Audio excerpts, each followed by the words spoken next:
This is Unsung History, the podcast where we discuss people and events in American history that haven't always received a lot of attention.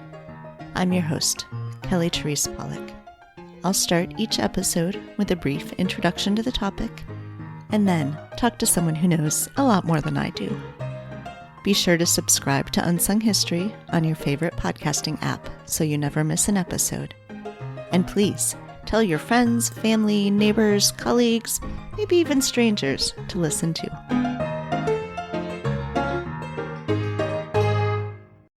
During the 1970s, in the wake of the Stonewall Uprising, communities around the United States began to slowly and fairly quietly pass gay rights ordinances.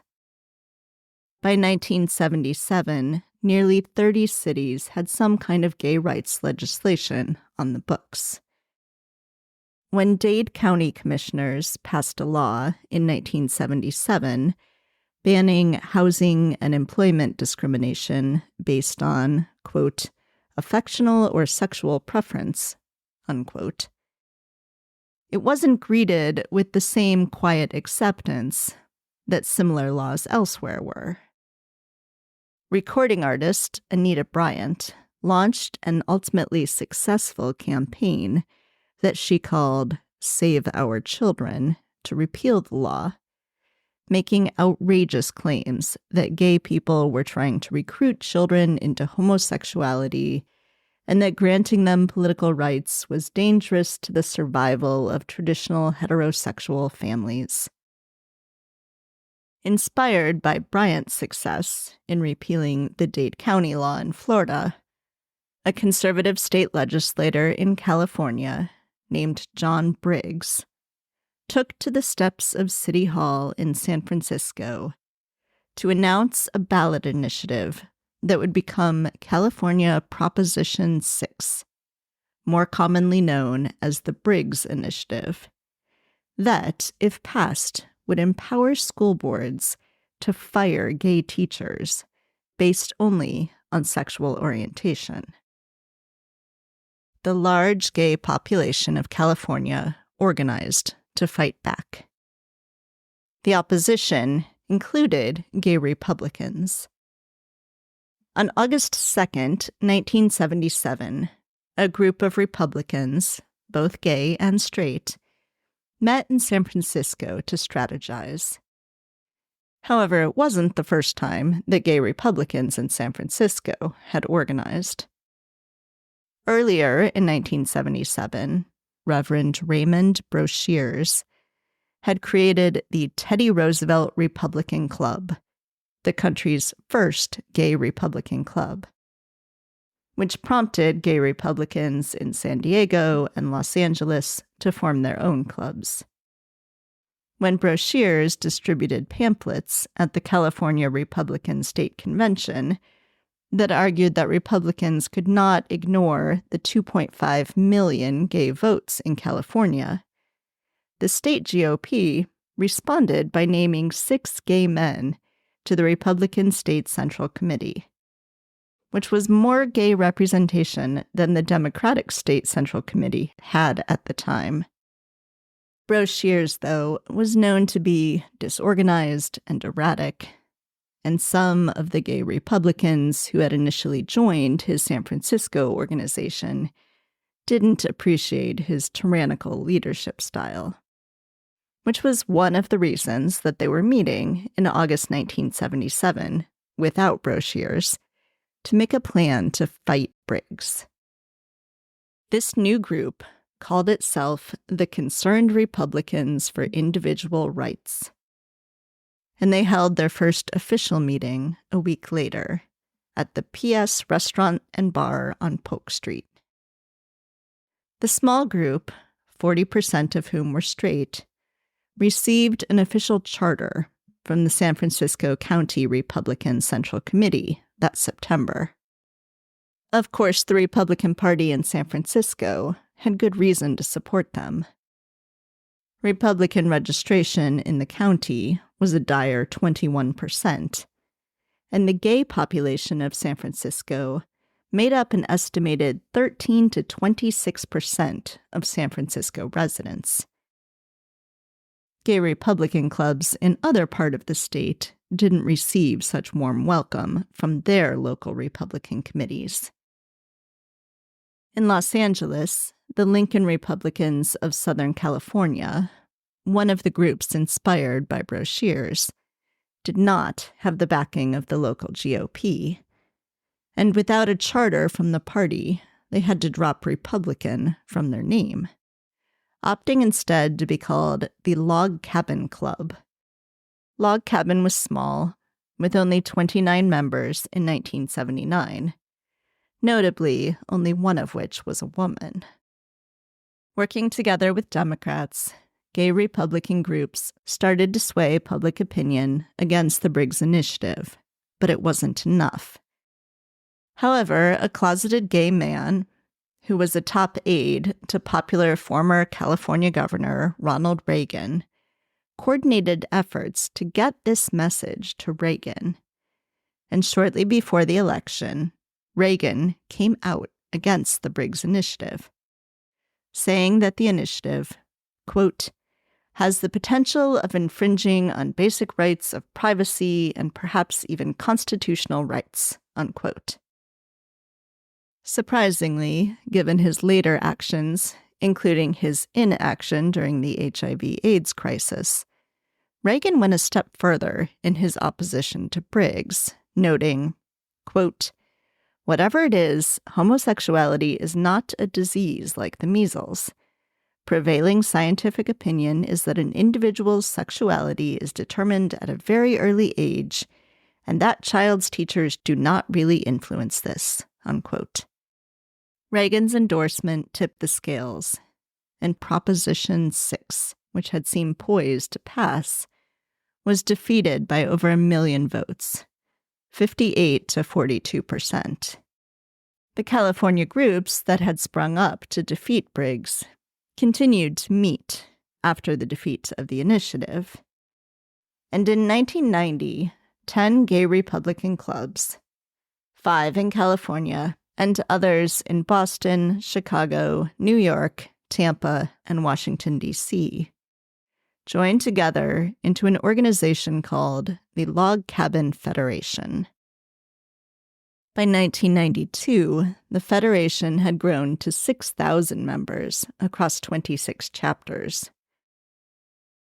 Republican President George H.W. Bush, who had signed the Ryan White CARE Act to assist people with HIV/AIDS, and who was the first president to welcome openly gay people to the White House, embraced the religious right in his re-election campaign, canceling meetings with the log cabin leaders.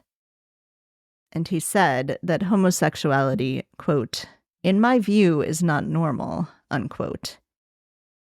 In response, Rich Tafel announced on C-SPAN, quote, after deep reflection, the Log Cabin Federation has unanimously decided that it will not endorse George Bush, unquote.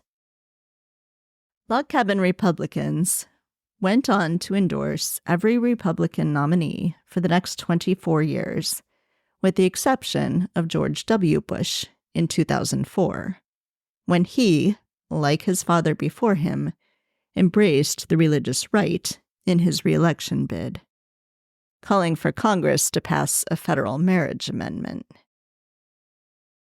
In 2016, Log Cabin withheld its support from Donald Trump, noting that while he often spoke positively about the LGBT community, he, quote, concurrently surrounded himself with senior advisors with a record of opposing LGBT equality and committed himself to supporting legislation such as the so-called First Amendment Defense Act that Log Cabin Republicans opposes, unquote. In 2020, however, they changed their stance, endorsing Trump over a year before the election. As of this recording, Log Cabin hasn't yet announced whether they are endorsing Trump again in 2024. But former First Lady Melania Trump hosted a log cabin fundraiser at Mar-a-Lago on April 20th, 2024. Joining me now to help us understand the longer history of gay Republicans is historian, writer, and podcaster Dr. Neil J. Young, author of Coming Out Republican, A History of the Gay Right.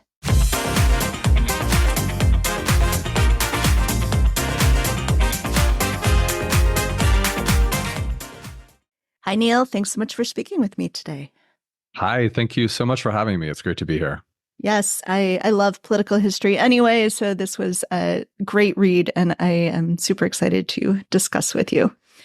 So I want to start by asking, your earlier book was on the religious right. So how did you come to write this book? Yeah, I have thought about this idea for actually over 20 years. It's sort of been one of those ideas at the back of my head. As someone who began my career in academia and then left it, but who began as a historian of conservatism, I thought it would be a really interesting project to move from writing about the religious right and social conservatives to this sort of other side of conservatism, this other faction within the Republican Party. There were two issues, though, that happened in 2019 that made that idea at the back of my head come to the front and make me want to do this, which the first was that Pete Buttigieg ran for the Democratic presidential nomination. Now, obviously not a gay Republican, but a man who was running as, at the time, a centrist Democrat and who was getting really attacked from the left and particularly from the LGBTQ activist community. And I thought, we need a much broader history of LGBTQ people that isn't just a history of progressive politics, that isn't just a history of liberal actors. So that was one thing. And the other thing, also in 2019, was the efforts both the Trump reelection campaign team and the Republican National Committee was doing to reach out to LGBTQ voters. I write about this in the book. I treat it very cynically, it should be said. And yet I also recognize that this was historically significant.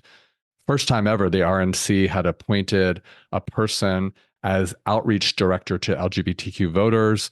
The Trump team's work built on the stuff they'd done in 2016, but these were historic precedents that made me really want to understand better the history of gay Republicans and what it means for our moment. So this is a fairly long history. You start early in the 20th century and, as you said, go through sort of the current moment. Could you talk a little bit about your sources, what you were looking at, how you were pulling this story together? And I think I saw you did some oral histories as well. So could you talk about how, sort of how you took all of these things and put it into this story? Yeah, this was a project that had me deep in the archives, which posed some challenges since the bulk of this was done during COVID. But fortunately, those archives opened up. Three really major ones, one at the One Institute here in Los Angeles at the University of Southern California, the LGBT Historical Society in San Francisco, and the Tretter Collection at the University of Minnesota. Those were collections that really contained most of the documentation of log cabin Republicans, which is the largest, the oldest, the most prominent gay Republican organization. And the archives had not only basically the entire documentary history of the national organization, but also of the grassroots organizations that ultimately formed the national organization in the 1990s. These grassroots organizations, these clubs, these local groups began in the late 1970s, mostly in California. So all their original paperwork, the meeting notes from the first or second time they ever convened, their newsletters, the correspondence of their members. I mean, I was actually blown away by how rich and deep these archives were. And I, accompanied that with lots of newspaper and magazine articles. This was a phenomenon that has been really documented over time by journalists and by the media.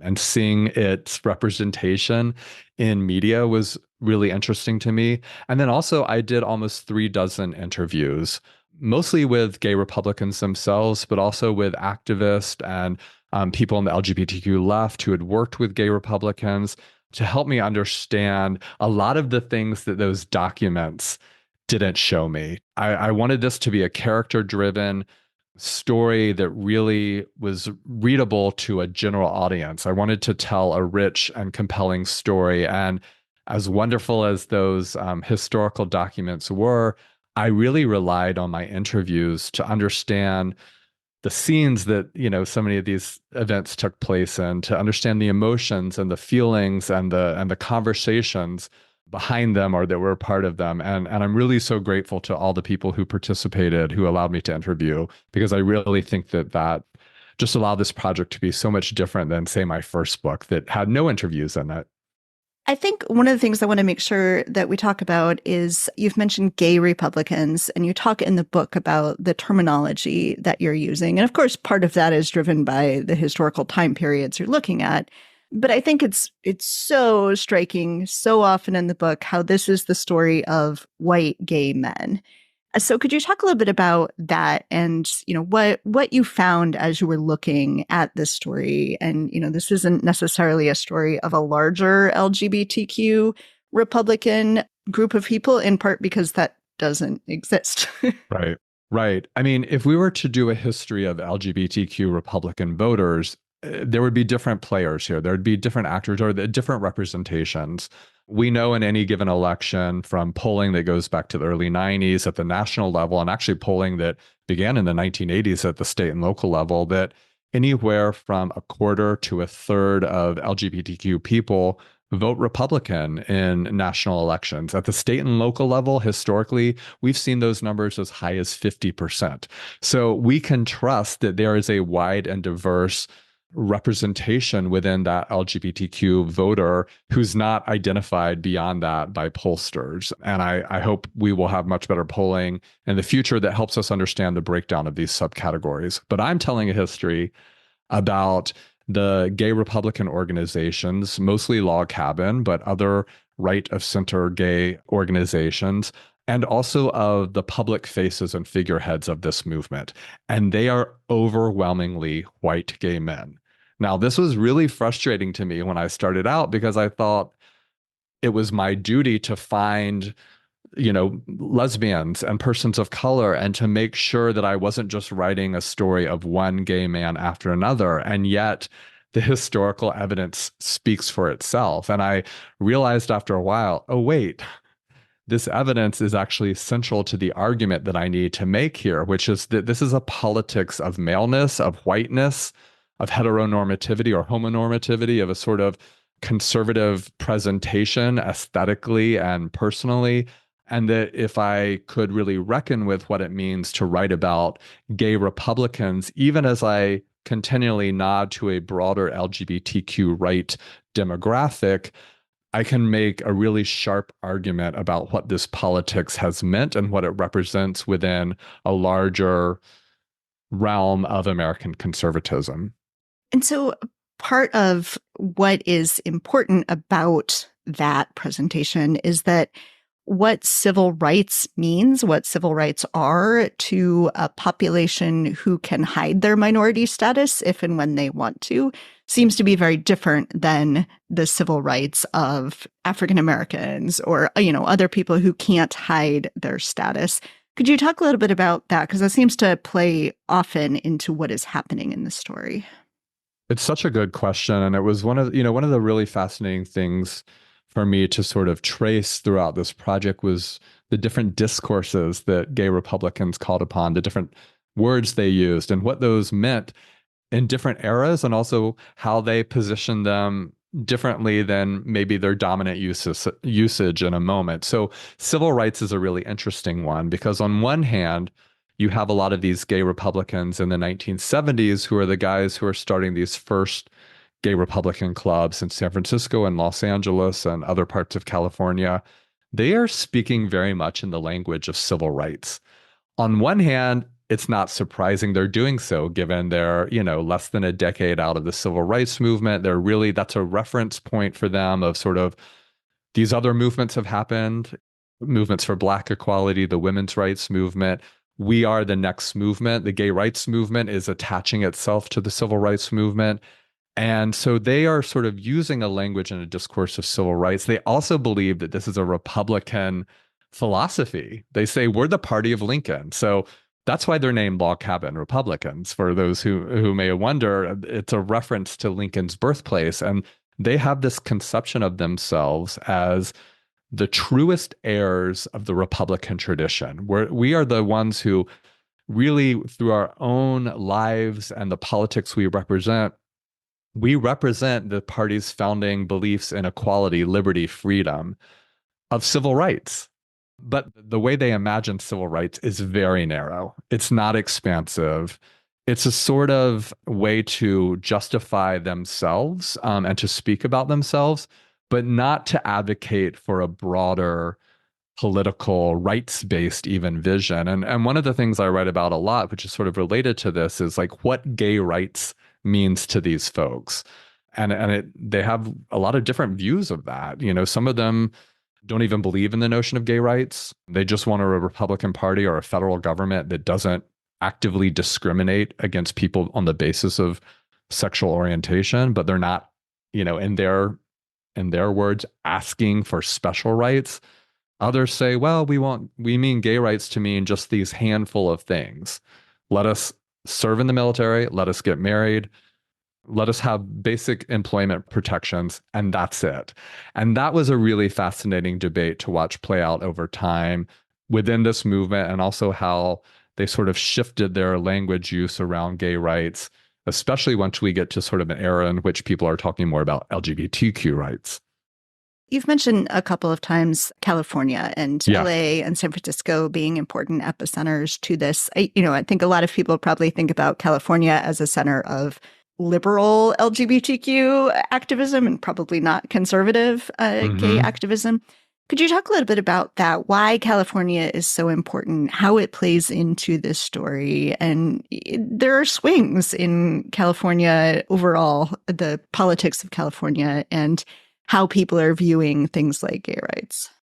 Yeah, I think it may be fascinating and even surprising for people to learn that the first gay Republican club is founded in San Francisco. Actually, the first two.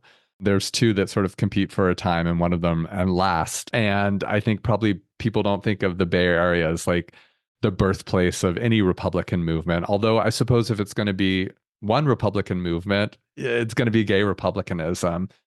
California is a fascinating place for me to write about. First of all, I live in Los Angeles, but I just moved here. I moved here at the beginning of the pandemic when I was starting this project. And so to immerse myself in this state's history and to really think about what it meant to have all these different actors in Northern and Southern California at this time, creating these clubs was fascinating. I think especially these early folks, they really imagined themselves, they saw themselves as libertarians. And I think that libertarianism fits very neatly within a Western form of republicanism that's very prominent in California in the second half of the 20th century, particularly in these decades that we're talking about. You move out here from other parts of the country, like so many of these guys were transplants, as so many Californians were in general. They were tired of overregulation in the Northeast or feeling like a federal government was overbearing on them. And they'd come out here, out west, to this land of opportunity and freedom, of tolerance, of a place where they could live and let live, and where their ideas about freedom fit within a broad Republican Party that was quite powerful in California, although that was really shifting through these decades. The Republican Party in California is in a period of decline in a lot of the decades I'm writing about. And so a lot of these gay Republicans were making the argument to party officials, we are the best face of this party. We can reach moderate voters. We can bring independents over to us. We can represent a sort of hopeful, optimistic republicanism that will work with more of California's voters. And they continue to make that argument through these decades, but particularly in the 70s and the 80s when they're first forming. One of the more unexpected things in the book for me was seeing Harvey Milk actually saying, yes, gay Republicans, should be organizing. Could you talk a little bit about that? Yeah, I mean, I have to say this book had so many surprises for me in the research, which is always just the most wonderful part about getting to do this stuff. But to find out that Harvey Milk was not only a huge supporter of the gay Republicans who were organizing in San Francisco, but that he was actually at the first meeting of the organization called Concerned Republicans for Individual Rights, which is now known as Log Cabin Republicans of San Francisco, and is, as it continues to exist to this day, the oldest gay Republican organization. Harvey Milk was a Democrat, as we all know, a liberal Democrat who wins office in San Francisco. But he started off in his earlier life as a banker in New York, a Goldwater guy. He was a Republican conservative. He used to wake up in the morning in the 1964 campaign and take the subway and pass out Goldwater pamphlets to passengers on the New York City subway. When he moves up to San Francisco, he changes his politics, but he still believes that this is a city that has all sorts of different gay people from across the political spectrum. And he believes deeply that the pathway towards freedom and the pathway towards greater visibility and the securing of rights is a bipartisan one, that we need the gay people in both the Democratic Party and the Republican Party to make this a bipartisan issue, and also to ensure that it's not used by one party against another, that it doesn't become, this thing that's controversial and that people are using to harm LGBTQ people or to work against gay rights. And so he is very supportive of the folks who are organizing this gay Republican club in San Francisco. He's at that original meeting, and he continues to give his backing of it. And it should also be said that that first club meeting and the club for the first couple of years was not just gay Republicans. It was gay Republicans and heterosexual Republicans in San Francisco, including a bunch of married couples who believed that the Republican Party should stand for gay rights. All of those heterosexual members end up leaving in a couple of years for a number of reasons, but there's a sort of a broad and diverse community that start in these first clubs that includes, even a Democrat like Harvey Milk. And it's perhaps worth noting here that it was well into the 21st century before the Democratic Party actually made any significant strides in being better for LGBTQ rights, however we're going to define that, than the Republican Party. So that is not the case in this time period we're talking about with like the beginning of these clubs. Absolutely. And so many of the gay Republicans were saying, and they were right about this, like the Democrats aren't all that better on these issues than the Republican Party is. So if we believe in these other principles of conservatism or republicanism, then we should stay in this party and we should make it into a gay-friendly organization. And you folks on the left should do as well with the Democratic Party. Now, that argument becomes more and more difficult over time, but for much of the period I'm talking about, it actually makes a lot of sense. And I think that was one of the things I really had to make sure I communicated through the course of the book was a sort of different portrait of the Democratic Party than I think people might have if they're just sitting from the vantage point of today and assuming that this has always been the case. And I think, that was a recurring argument gay Republicans made through the years. So like any story of gay life in America, there's a fairly sharp dividing point in the 80s with the rise of the AIDS crisis. Could you talk about how that affected this particular group, the gay Republicans, how they're thinking about this crisis and the response, or in many cases, lack of response from the government? Yeah, this was a fascinating period to research and to think about. It's the center of the book. There's sort of a before and after. And in one part, that's because, not surprisingly, this epidemic is devastating for the gay Republican clubs, especially the ones in California. Dozens of the members of the different groups in California are killed by HIV/AIDS. And so the numbers plummet.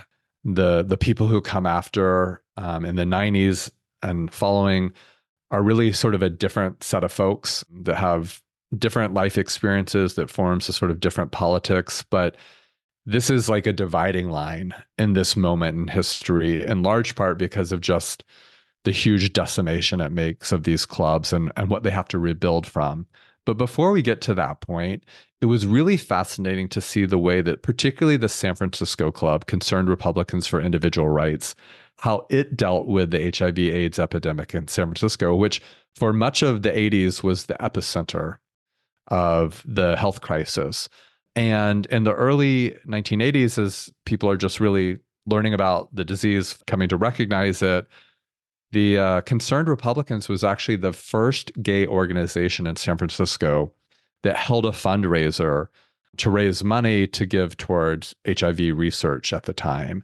And when a lot of other gay groups and clubs were sort of putting their head in the sand, didn't really want to deal with this at first, they started bringing in epidemiologists, one of whom was actually a member, a very prominent epidemiologist at UC San Francisco, was a member of their organization. And he gave this really impactful talk to the club early in the 80s about what they knew at that time of the disease. And the club decided that it needed to do a couple of things. One, that it needed to be the voice to the Republican Party in the state of California on the issue of HIV/AIDS. There was a Republican governor in office who they had helped elect and who they had pretty friendly relations with. And they wrote lots of white papers that were sent to him and his administration. Some of them end up getting appointed to his administration, including who he chooses to lead his sort of HIV/AIDS department. But also, and this was the part that I found most fascinating to research and to write about, the gay Republicans in San Francisco organize against the shutdown of the bathhouses in the city. And in the mid 80s, the San Francisco Public Health Department shuttered all the gay bathhouses and sex clubs, and gay Republicans, and they're not alone in this. I mean, probably the sort of wide swath of gay persons in San Francisco were opposed to this. But what I found really interesting was the way in which gay Republicans approached this issue. You know, the folks on the left were arguing about sexual freedom and about government repression and homophobia, you know, even of these Democratic officials who are doing this. Gay Republicans are making a different argument, one that really is articulated through a conservative discourse, and also one that's very partisan. So they're saying they're not talking about sexual freedom as much as they're talking about individual freedom, personal responsibility. I should be able to assess the risks for myself, and I can individually decide what I want to do with my body. This is an interesting argument to make in the 1980s as other things are happening in the Republican Party around the politics of the body. And also, government should not interfere in private enterprise. It is wrong of the government to go in and just shut down businesses. This is government overreach. This is democratic oppression of freedom of business, of personal choice. And that's the argument they're making through the 80s. And actually, the president of Concerned Republicans at the time is this man named Duke Armstrong, who's also a lawyer. And he represents several of the bathhouses in this class action lawsuit against the city, which they win, or at least a judge sort of overrules, turns over the city decree. So they win this sort of decision about the bathhouses. But by the late 80s, as AIDS becomes so decimating and devastating, they really start to change what they're talking about when it comes to personal freedom and sexual freedom. They become much more conservative. And this is when you start to see them advocating for things like same-sex marriage as something that will domesticate and curtail homosexual promiscuity. Like these are the ways they're talking. And so it was such an interesting about face in such a short period of time to see them go from, defending the bathhouses and sexual freedom, even if not using that language, to advocating in just a couple of years, we need to get same-sex marriage legalized so gay men will behave themselves and we can stop the virus this way. It was fascinating to read in the wake of COVID and Absolutely. Arguments about stay-at-home orders and mask mandates and stuff. Yeah. So I want to turn to same-sex marriage because, as you mentioned earlier, this is one of the very few things, sort of gay rights things that most gay Republicans not all, but most are advocating for. And marriage, of course, is a very conservative institution at heart. Mm-hmm. And so this makes a certain amount of sense. Could you talk about that that long fight that sort of ended very suddenly when the Supreme Court made its decision, and how this is really one of the places that there is a bipartisan effort that gay Republicans, gay Democrats, can come together and maybe have similar ideas, or for very different reasons, or trying to do it differently, but can be working toward the same kind of goal. Yeah, this was such a interesting thing to research and to write about. And it really forms, a huge arc of the book because it's such a long history here. And it was one that I, sort of knew about as a gay man and someone who was, someone involved in the movement for marriage equality in the last decade or so. I was generally aware that gay Republicans, gay conservatives had been important in that history.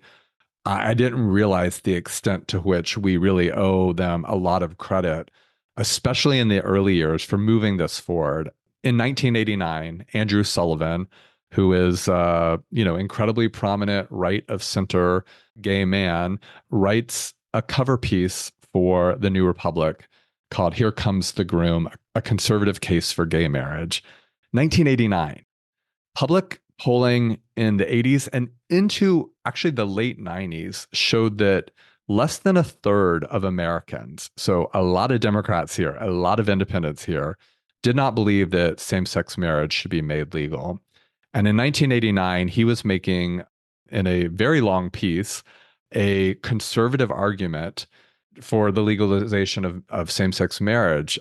And, part of his argument is what I just sort of mentioned as it relates to the HIV/AIDS crisis, that this is a good, stabilizing, domesticating institution that will curb human behavior, that will help public health, that will increase public health, that will increase national stability and security. I mean, he's making those sorts of arguments. And also that marriage is a conservative institution and that by more people joining it, this actually strengthens the institution because it expands it. It brings more people into it. The radical thing would be to argue against marriage, to say that it didn't matter, to support policies or even cultural arguments that weaken a belief in marriage. But if we are bringing more people into it, this is shoring up its strength and its sort of its central purpose as a pillar of, of society. And this argument is really interesting because I believe, especially in the first decade or so, it was most effective not on the right, but with the left. So many LGBTQ persons didn't believe that marriage was something that the movement should be fighting for. They thought it was patriarchal, that it was conservative, that it was something heterosexuals did, and that was not a liberatory act to advocate for gay persons entering into such a conservative institution. So a lot of this work is in sort of bringing the LGBTQ rights movement into a position of supporting same-sex marriage, but also this is about reaching a broader American public, about reaching Democrats, or about reaching independents, center of the aisle type folks, to start changing their minds, to start building public support for this that really takes a long time to happen. And I interviewed Evan Wolfson, who is a gay liberal who was at probably the most important figure, certainly one of the most important figures in bringing about same-sex marriage, ran a national organization devoted to this. And he told me he worked very closely with Sullivan and with log cabin folks and with other right of center gay and lesbian advocates for same-sex marriage. And he said, the thing that they gave us was a vocabulary, a way of speaking to Americans who don't identify as liberal or progressive, who are moderates, who are independents, who are conservative Democrats, who needed the conservative discourse that gay Republicans were providing around marriage in order to start to understand this, in order to start sort of signing on to it. And so that's sort of a answer that speaks to the intellectual foundations that I think gay Republicans provide and gay conservatives provided. And then there's also, political efforts that they're really central to once this starts becoming like a state issue, and also once it starts getting taken up by courts, where they're important players as well. So I almost don't want to ask about this because it was the part of the book that was most upsetting to me. But toward the end of the book, you talk about a openly gay white nationalist. There are several of them that you talk about in the book. Could you talk a little bit about how we've gotten to a point where these adamantly white nationalist people who are supporting the Proud Boys can be openly gay and not get any pushback from the other white nationalists about that, not see any problem in their own minds about how that might be? Yeah, this was a wild thing for me to look into, really hard to wrap my head around, and yet so important because these folks are more numerous than I expected, and more influential, especially on social media. Especially in social media, you have these handful of guys who are white nationalists, white supremacists, and they are gay. Although they don't call themselves gay, they have different names for themselves. One of the ones they like is homophile. And they start making an argument that actually gets adopted by a much broader LGBTQ conservative demographic that isn't, of the white nationalist sort. But they start arguing that they're not going to use the word gay, and certainly not the LGBTQ name, because those are political identities. And so they call themselves homophiles or men loving men because that speaks to like their discrete sexual identity. The thing that's really at the heart of this is a patriarchal assertion of how society should run, and also a racist one. They are arguing that there is a natural order to society and that it is one in which men dominate everything, and also that there's a racial hierarchy, and that and of course, the white people are at the top of that. And not only that they are at the top of it, that is in their duty to suppress others, because any sort of movement, any sort of developments that challenge white supremacy or male supremacy are at the heart of like every civilization that's fallen. I mean, this is it's wild. They are constantly tying themselves back to the ancient Greeks. It's a very sort of quote unquote Western civilization argument they're making, but one that shores up patriarchal dominance and that really, really is misogynistic. I think that's actually the most important part. It's such a disgusting treatment of women, but through a very particular homosexual articulation of it. And so you think, well, why would all these white nationalist heterosexual guys want to line up with these folks? But when the misogyny is so front and center, that's the way that I think this association is made. And, one of them makes this argument like men should be separate, like women should be on the side of everything. Certainly shouldn't be at the center of politics, but they should be off taking care of babies, taking care of food, that men need to be around other men. And there's this sort of like homosocial vision here in which both heterosexual and homosexual men are men together. And most of you are going to want to go have sex with women in any way you want to do that. And some of us are going to want to have sex with each other. But what we are showing together is that we as men dominate, and we do so violently. And so it was wild to go into that world. I mean, this is huge on the white nationalist websites.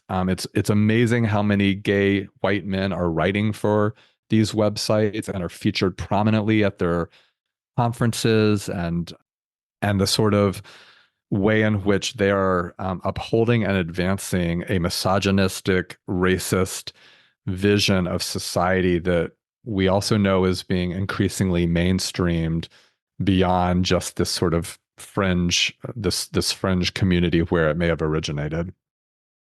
Well, I have a million more questions that I could ask, but that would take all day. So I am instead going to encourage people to go read this book. It's incredible. I loved it. Can you tell people how they can get a copy? Oh, thank you so much. It's available everywhere, on bookshelves, Amazon, independent booksellers, and it's called, again, Coming Out Republican, A History of the Gay Right, from the University of Chicago Press. Thank you so much for having me. This was wonderful to talk with you, and I appreciate all your questions.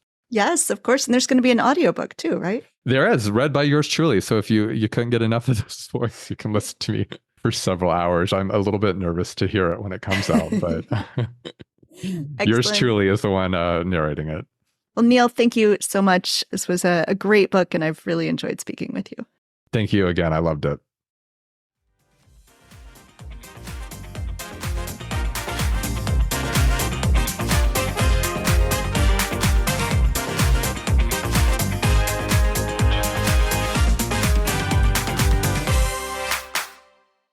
Thanks for listening to Unsung History. Please subscribe to Unsung History on your favorite podcasting app. You can find the sources used for this episode in a full episode transcript at unsunghistorypodcast.com. To the best of our knowledge, all audio and images used by Unsung History are in the public domain or are used with permission. You can find us on Twitter or Instagram at unsung__history or on Facebook at Unsung History Podcast. To contact us with questions, corrections, praise, or episode suggestions, please email kelly@unsunghistorypodcast.com. If you enjoyed this podcast, please rate, review, and tell everyone you know. Bye!